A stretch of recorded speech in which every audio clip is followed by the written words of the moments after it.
generally is serial transformation. So we act as a service, I suppose, within Rothamsted.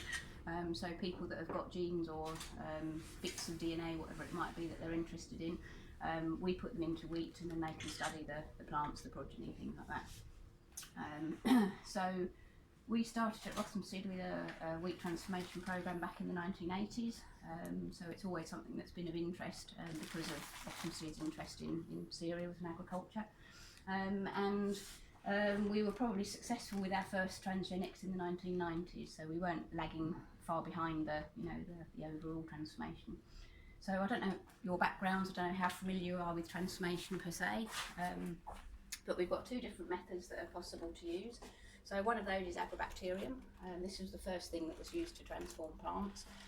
This is a naturally occurring soil bacterium which in the wild transfers a piece of its own DNA to create a disease within the plant, so crown gall disease that you might see on trees.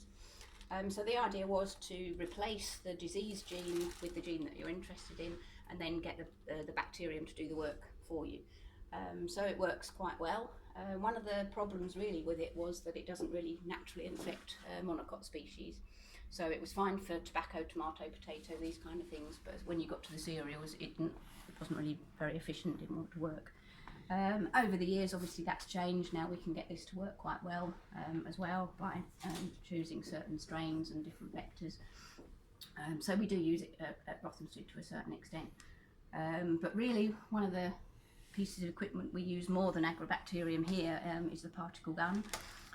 So the idea behind the gun is literally to shoot DNA into cells.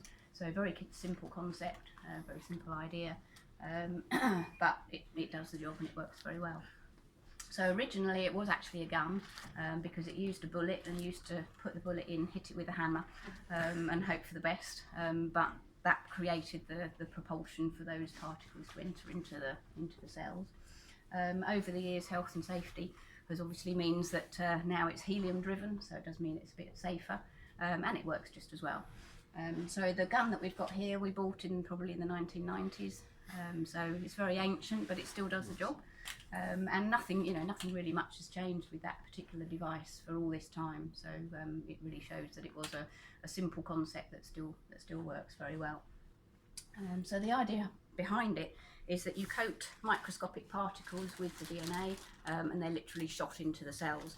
So originally it was tungsten that was fired just because you could get small particles, but then they decided that gold was actually better because gold is inert within cells, and also you can get much smaller particles. So if you've got very small cells, you want a very small particle to penetrate it.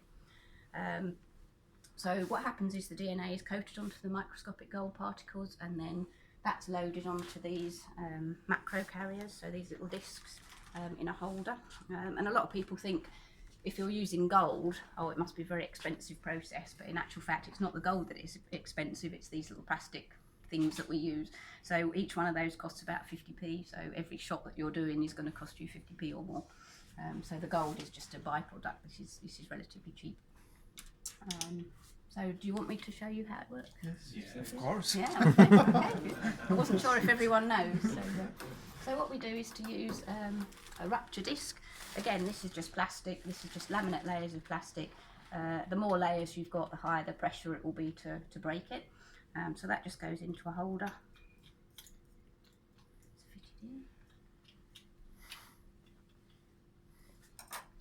And that screws onto the tube where the helium enters into the gun.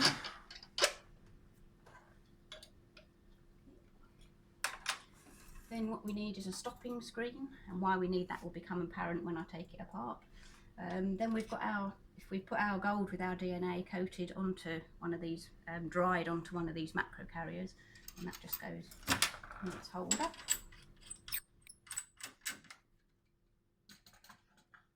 Then ordinarily on this stage here is where your target cells would be placed. Okay.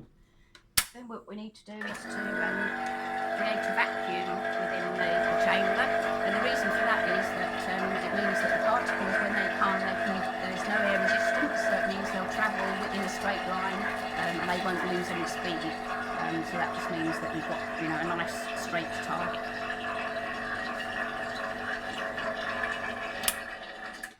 when we've just got a vacuum in there of a certain amount, then we can fire it. So would you like to fire?